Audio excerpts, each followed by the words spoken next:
Welcome back. In the previous session, we already have made some observations from the structures in the model space and from the appearance in your seismic profile.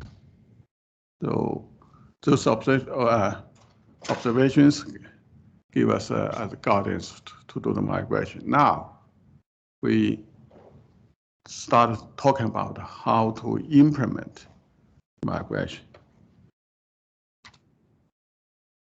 From a top down, this modeling, and from a data space back to model space is migration. So here, we will explore the linearity as the principle for the migration implementation, right? And the linearity and the time events, in fact, we called principle of superposition from very beginning. Right? We will explore this assumption for the migration. So this is the relationship between the modeling and the superposition. So all the models, which is geological models, all the reflectors in the geological model can be built up from a point reflector. To have to understand this statement here means for a continuous reflector, we just discrete it into a series points. Each point is called a reflector or diffractor, okay? Scatter. So based on, and your seismic reflector is a superposition of this point. Basically, you just stack them together, okay? So your actual reflector is a sum of corresponding points. Of course, this sum is not in the same position, right? But sum along the line. That is called principle superposition. Let me explain that in detail. Here, in your geological model, in a model space, even you have a reflector, straight line reflector, or have a anticline or syncline, right? Syncline or anticline, you do not care. You just assume any point of subsurface is a single scatter, single reflector, right? If you have you happen to have so many points here, you link them as a reflector. Or you have so many points along this curve, that's a syncline, or along this curve, an incline, right? Doesn't matter how complicated it is of a subsurface structure. You just treat it, the whole structure point by point. So any point is a single diffractor. So X and Z, right? This simple diffractor in your data space will be, looks like a curve following this equation, right? Let's see, this is a reflector, single point. You can have a X, which is offset, which means this position to the exact position. And here, that's travel time is 2Z divided by V, because you travel downgoing and upgoing, right? 2A time, 2Z divided by V, just T naught. Or the depth actually is half the T naught, right? So in your seismic profile, your actual time will be follow this triangle, right? X squared and this squared, you see that? So this is the formula. T squared equal to T naught squared plus 4X squared V squared. We actually saw this equation before. If anyone of you remember what this equation was for when we discussed this equation? in a different context. But we had discussed exactly this equation. That's right, perfect. That's an NMO equation. Because the squared and the squared, these two terms sum. This assumption of two terms, we call this equation hyperbolic equation, right? Hyperbolic. This is a hyperbolic equation. T squared equal to T naught squared. The equation same as NMO. Right. So that means in your single scatter point in your seismic profile becomes a curve. This curve follows the equation. This is a hyperbolic equation. So the diffraction follows this hyperbolic equation. So diffraction always appears hyperbolic. Okay. Right.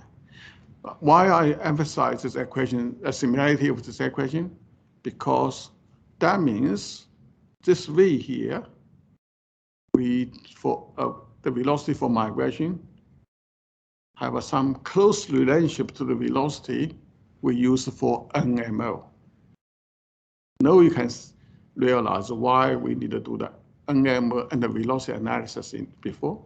So velocity analysis, at that stage, we only know that velocity analysis is for NMO to make your trough time shift back to the shift and the mimic the zero offset, right? So make the hyperbolic curve becomes flattened. In fact, that velocity also can be used here for migration. So this is the linkage here. Okay. You can see this is the NMO, almost same.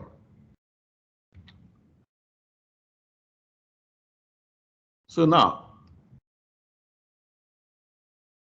where are we?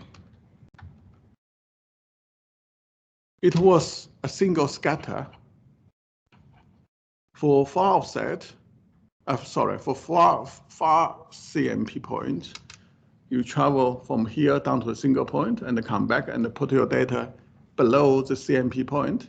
So this curve is a diffraction curve, follow the hyperbolic equation.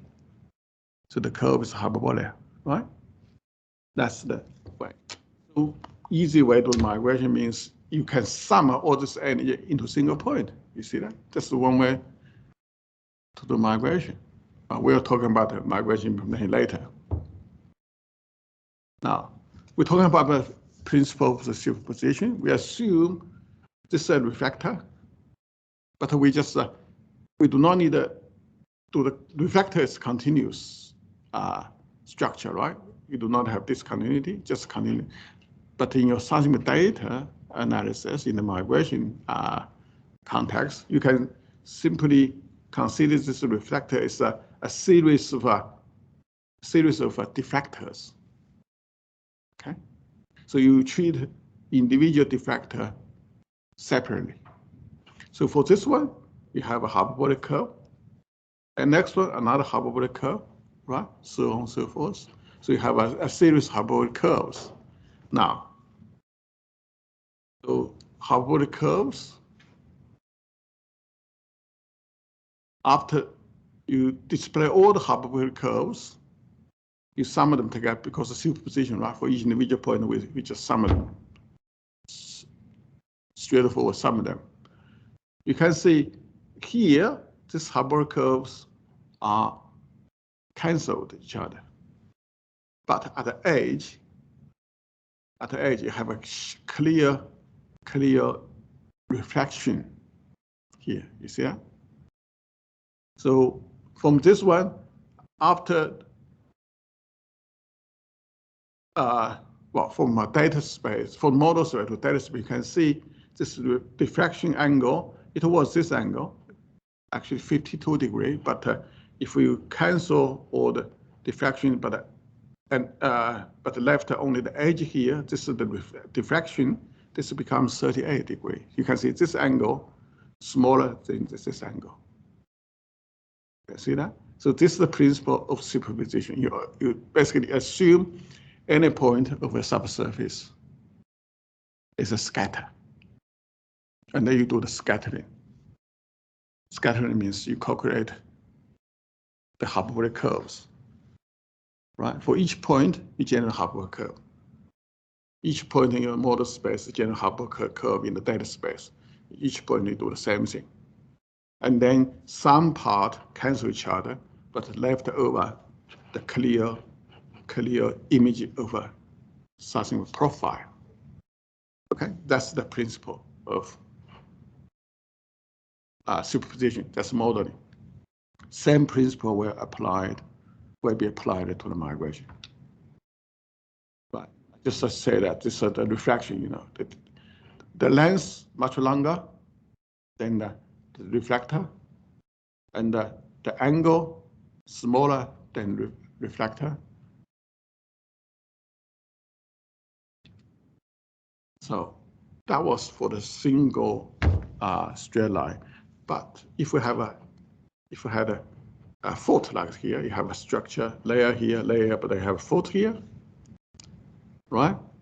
You can see based on the previous slides, this part of energy cancel each other, but at the end here, this part is not cancelled.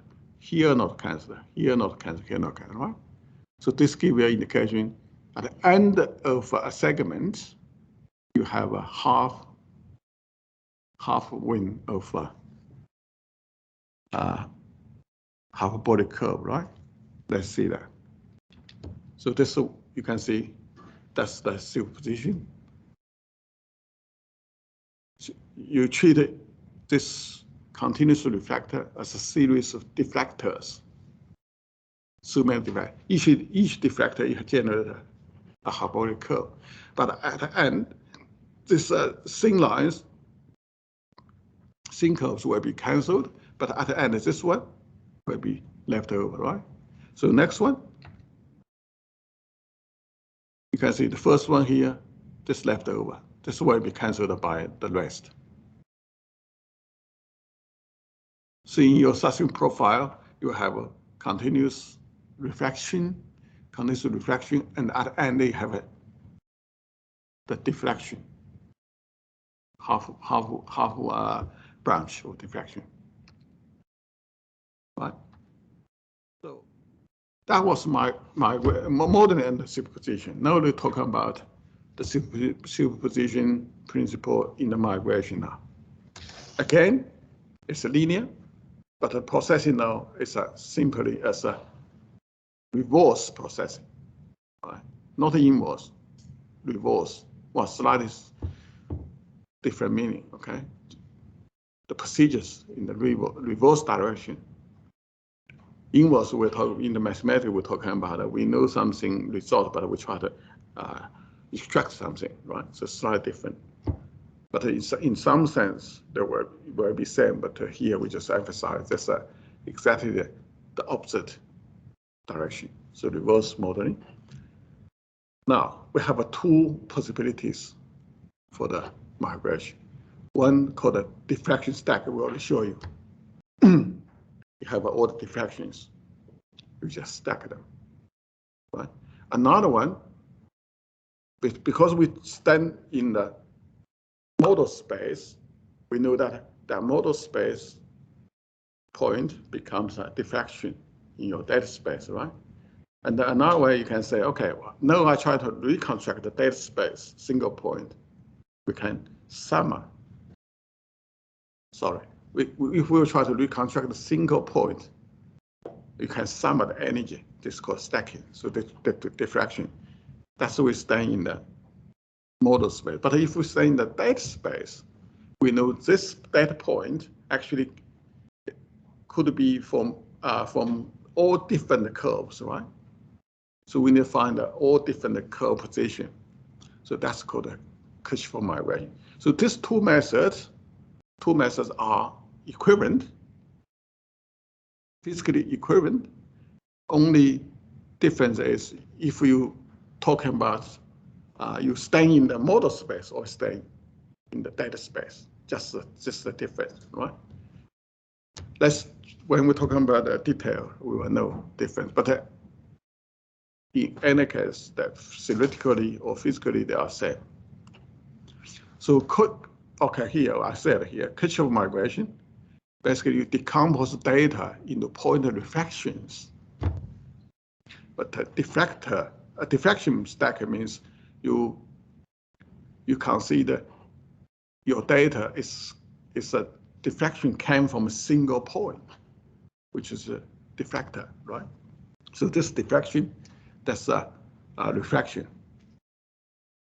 That probably easy to understand when we show you the illustration. Okay. Now let's talk about these two migrations. Both are the same. Historically, before we have a powerful computer, when I just started my university, actually we only use diffraction stack, because we can use a ruler and a pen to get the image result. We have a seismic stack section, and then we just measure that on the seismic profile. We can find the angle of a dipping events, right? So this is the one we do, right? But nowadays, there's no difference. Mathematically, seems this one more advanced, because you include some other effects we'll see. That's called true amplitude. Right? When you do the diffraction stack, you ignore the amplitude variations. You just simply sum them together. But this one, you can carefully treat. But basically, at different points, you have different weight. So it's a weighting assumption. This one just simple, straightforward assumption. That's the slight difference here. Okay. Let's talk about Kirchhoff migration. So Kirchhoff migration means that your reflected image in your model space, in your Simon migration image, is a sum of all the point reflections. Okay, this is for the Kirchhoff migration. So your data can be built from point reflections, right? Let's see this one. We have a data in your data space, the single data. But this data could belong to this curve, that curve, or belongs to different curve, right? So this is the principle. So now, this data, let's do it that way. This data, because it's X space, that's the time. This is one sample in your seismic stack section. This one could form here if we have dipping events here, or could form here if it's dipping events here, right? So this point could be any point along this curve, because this is midpoint perpendicular to this point, but in your data space you display not at the true position, but displays it at the this CMP point, right? This is why you see this point actually could form here, here, here, here, everywhere, right? Okay, so this is a semicircle formula for migration, the semicircle. For the diffraction stack, it's a hyperbolic equation, right? Here's the semicircle. That's the difference. Central points here, that's the semicircle. So the radius from this point to anywhere is the same, because you don't know where the data from. Yes, but you know the data from somewhere along this curve. That's the same circle. Okay, I put it here already. Now, that was for single point. For the dipping refractions, that's data space. The dipping refraction, we treat each individual sample as a single data sample, right? And each of these, we do not know where it's from, but we know this point came from a point along the semicircle, right? The next point from another semicircle. You can see that? this point from this same circle, this point from this same circle, this point from this same circle, right? So this in your stack section, in your data space. All the same circles, just like we illustrated in the previous slides. All the same circles in this area, they cancel each other. Only the edge here is left over. So you can see reflection after cultural migration, that becomes a reflector. The dipping angle here is higher than the dipping angle of reflection, right? Okay, so this becomes diffractor, dipping reflection.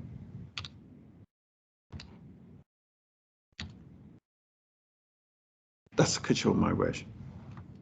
Mathematically, it's can be represented as this formula. That's the integration. Integration means summation, right? People proved this equation, this integration equation, is the same as we'll learn later, wave equation. It's identical to the wave equation, right? But in a different formula. Okay. The interesting thing for this cultural migration, I said, it's slightly different from the diffraction stack is here you have a angle, inside angle. So when wave travel to the point, to the scatter point with different angle, because the radius is different, right? The amplitude will be different. Of course, the radius is different. This is called spherical divergence. We learned it from data processing. But also, this angle difference means your instant angle difference means your reflection coefficient different. Okay. So in your processing, in your migration, if you consider these two facts, that's called a true amplitude migration, right? Actually, there are two terms. One was this one. That's summation. This is what we said before. But they actually have another term.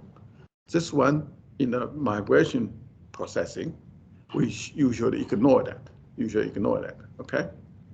So the exact formula for the Kirchhoff integration consists of two terms. One is your original data. One is the first order derivative of original data. Because you assume your data in a small, short time interval, your data changes minor, your data have minor changes, right? So this term almost zero. Okay, that's for seismic, because with seismic data, if we compare to other field, compare like a telecommunication, the frequency is very, very low, right? We're from 0 Hertz to maybe maximum 100 Hertz, because the wavelet is very fat. So within a small distance, a small travel interval, this term is almost zero, okay? That's one effect. Secondly, because the velocity is quite high, usually a few thousand meters per second. So these two facts together make this even smaller, okay? So Kirchhoff integral can be applied to other fields, but in the seismic community, you do not need to worry about this.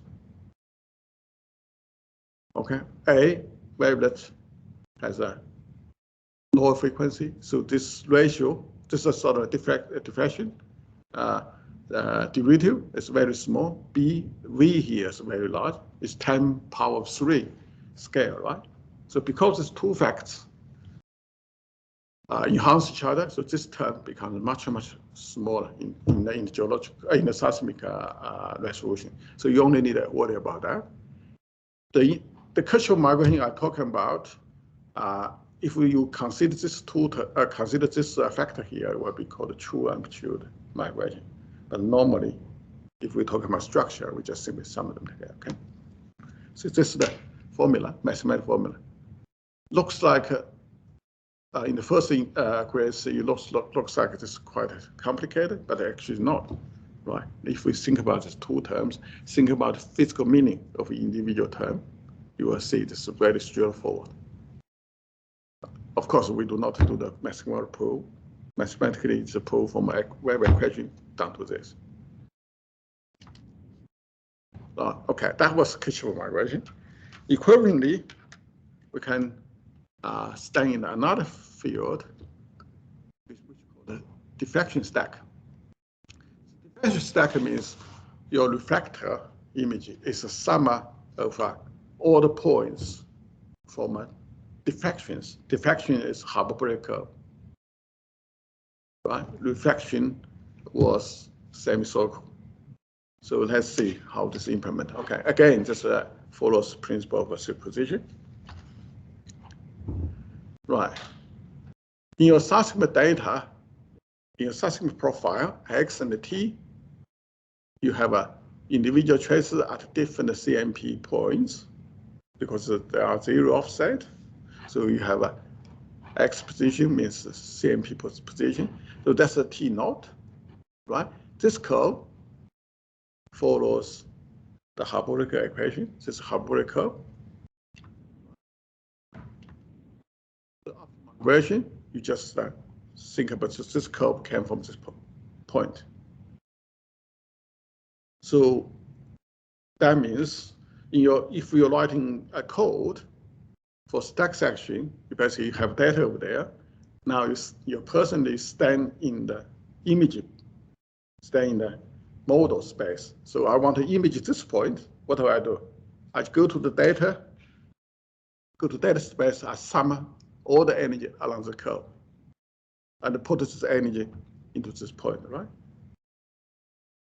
And you have so many individual points, you just simply sum them and put it here. If the summation is zero, basically zero, right? This stack section, sort of diffraction stack. So basically, if I write code, if we stay in the data space, it means each individual data sample should be spread into the model somewhere. The separation follows semicircle. But now, diffraction stack means any point in your model space, in your image, is a sum of a curve in your data space. You can see that way. One is staying left, one is staying right. Okay. So apart from amplitude, they are identical. Apart from amplitude, they are identical because you see that in the Kirchhoff migration, you have a cosine theta, you have a R square. R square means the spherical divergence, and the cosine theta means related to the angle of the reflection coefficient is related to the angle. Okay, apart from that, they are identical. Just depends what you used to, right? If your data is huge, you prefer to do the migration because we call it targeted migration. Well, we only try to migrate this portion, but your data may be huge, right? You can see the advantage here. Okay, but you do not worry about the size of your original data. You can do that either way. So target migration, I mean, for your huge model, you only do that portion. For target migration, very likely you use a diffraction stack because you just try to image those limited number of points, right? Okay, that's the practical consideration. Diffraction stack, each of this point from your data space. You think about summation, right? So this is the diffraction stack. That was diffraction, but now you sum the original data, put it here, sum the data from here, some data from here, right? You end up this reflector. It's the same diagram we used before, but now you just simply Because in your starting section, you only have this energy, right? But those are already cancelled. But you do summation, you sum along the curve, right? The curve's mathematical curve. It's not necessarily a reflection coherent events in your starting data, right? That's a mathematical curve. It just follows the curve, sum all the energy. Because in this curve, everywhere is 0 because they were cancelled, right? So you only have this point non-zero. But you sum them together, put here. Sum them together, put here. That's called diffraction stack. So now we compare stacking and migration, right? So stacking from NMO, we stacking all the energy. We stack all the energy over a hyperboreas, right? And for the diffraction stack, we also sum over the hyperboreas. Okay, so that means we can borrow the velocity from NMO for migration, right? That's the logical here. We already said the point. So that means NMO, velocity from NMO, velocity measured from NMO can be used for migration, right?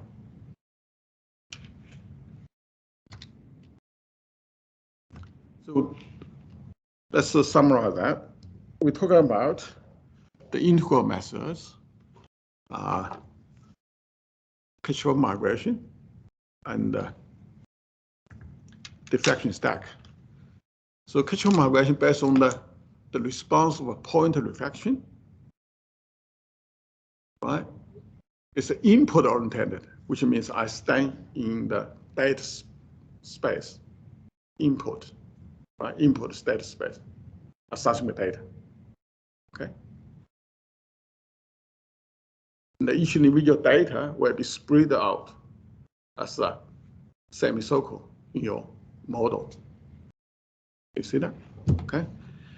So the final image will be sum all of the semicircles if we stack over each other, right? In the 3D semicircle becomes hemispheric shape, right? So this one, because we use control migration, you can incorporate some theoretical corrections, including the incident angle, which is cosine theta, including the geometrical spread, which is 1 over r squared, right? So most likely, when we do the control migration, we do use the travel time from ray tracing. So you do need to do the ray tracing for individual output point, which is the physical depths, you know the physical velocity variations, you need to do the ray path. We call the ray tracing. You find the exact ray path and then calculate the travel time along the ray path, right? So that's the way for migration. So because this model dependent and that this one can easily adopted to can be easily adopted to the complicated subsurface structure. So this one industrially is very, very popular, almost becomes routine migration algorithm, right? You can see they have advantage of accuracy in terms of amplitude, and the accuracy of in terms of complicated subsurface structure. So this one almost routinely used in the industry. Diffraction stack, although we said equivalent, but there's some slight difference here, okay? First of all, this is output oriented. So you stay in the model space. Now I try to image this model, right? We know this model, at this point, the energy should be from a curve in your data space, right? So this curve is hyperbolic curve. Okay, we sum up along the hyperbolic curve. not necessarily you have a energy at each point. It's somewhere along the hyperbolic curve, and then put the energy at the apex of at the top point of the hyperbolic curve. You see that, right? So this is the one. Usually this is not exact because this summation you hardly to deal with a complicated subsurface structure, right? And also you ignore the amplitude variations with the radius for spherical divergence, and also ignore the dependency on the incident angle. So but this one give you maybe first step result. You have a targeted migration result, and then you can further do the kitchen migration, okay? So this is maybe the first step of your migration. A bit crude. In theory, they should be equivalent, right?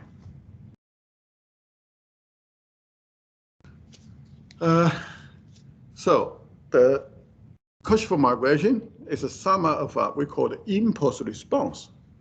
What that means, if we talk about single trace, if we talk about all other traces, we just assume they are zero valued.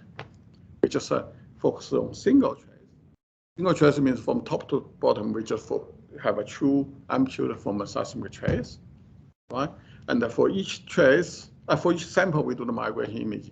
So this we call the impulse response. Okay, we treat each sample as a spark, as an impulse. So migration will have an impulse response. So Kushner migration is sum of all the impulse responses. Okay, for each trace you have impulse response. For next trace you do another impulse because we work on the data space, right? In the data space we do trace by trace. At the beginning I said it's point by point. So for the whole point along the same trace, which means we finish one trace, right? And then we do next trace. When we finish a single trace migration, we call the impulse response. So you do the trace by trace, basically end up impulse response, this trace, impulse response, second trace, impulse response, third traces, right? Third trace and another trace. Finally, you sum them together. That's called, you do the trace by trace migration, but sum them together. Okay? That's the time cost will be linear to number of traces. Okay, see that? Okay, so as I said, doesn't matter how complicated subsurface structure is, if we have an advanced ray tracing software, you can handle all the geometry, all the complexity, okay? And this can do the migration up to 90 degrees, even higher than 90, something like a salt body, but even you can image in the bottom salt body, because the ray path came from the bottom and come back, right? Just curve. So this is called a turning ray, not a straightforward down and up, but that's actually the one leg of ray path actually curved, from just like curved. So that's a turning ray. Even do that. So that turning ray means you can image more than 90 degrees. So this is very powerful. Okay. You can also, as I said, you do the trace by traces, right? But that means you can also do targeted migration. So that's by targeted migration, you can reduce cost. You do not need to do the whole profile in one go. You can do the targeted migration, okay? Because ray tracing. Now let's see the impulse response. Kushner migration is summation, is sum of all the response, impulse response. You can see here the single trace in the middle. After migration, the single trace, right? Now, the angle means here, you can see this structure, you can do that. Even here, that's almost 90 degrees, but here, over 90 degrees, you can see, you can do migration. So it's very powerful. Let's see the stack section. That's a stack section. You have this curve, you have this deflections. After migration, this deflection disappears, all the small structures come out. right? You have this fault here. This fault maybe not in the right position yet. We have a more advanced technology for migration, right? But this way, at least you can see the faults here, right?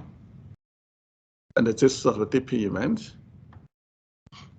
So that was positive thing, and something we need to consider in the practical implementation. First of all, migration is good for steep dipping structure, even beyond 9 degrees, right? For example, for the solid body, for the complicated solid body area, right? Easy adopted velocity variations, because the first step for critical migration is ray tracing. If your ray tracing algorithm, your ray tracing software can handle this complicated subsurface model, that's it. What you need for migration, only the travel time, right? Ideally, it follows a semicircle, but that semicircle means travel time semicircle, right? The travel time. But that travel time not necessarily means same travel time, but not necessarily means same travel distance. You see that? Depends on velocity variation. You see, so this, and also can be easily adopted anisotropy. Anisotropy means your velocity, horizontal velocity, different from the vertical velocity, even for the same point. Your ray paths have a different angle, your travel time will be different. That's the anisotropy, right? So whether it's powerful or not depends on the ray tracing.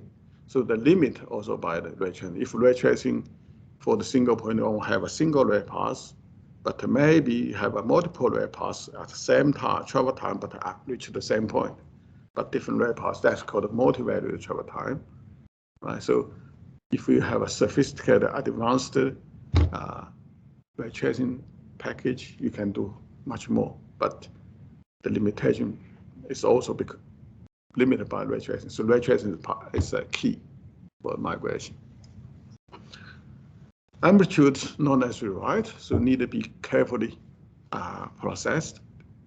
Amplitude depends on two elements I already said. One is the radius, which means travel distance. That's related to the geometrical spreading or spherical divergence, right? Another one called instant angle related to cosine theta. So that's need to be carefully considered. Also, you need just more practical. When you do the implementation, you need to consider about the spatial aliasing issue. What spatial aliasing means, if you remember this diagram, or this angle here, right? If your sample delta t or delta x is not dense enough, if it's not dense enough, in either way, dx or dt, you will have aliasing issue. Now you try to see something coherent in this way, but if data are aliased, you will probably have coherence in that way. See that? That's called a spatial time aliasing. So you need the data be when you design the field, design the critical migration in terms of delta t, delta x. You need to carefully consider this issue, right? So operator must not be spatially aliased.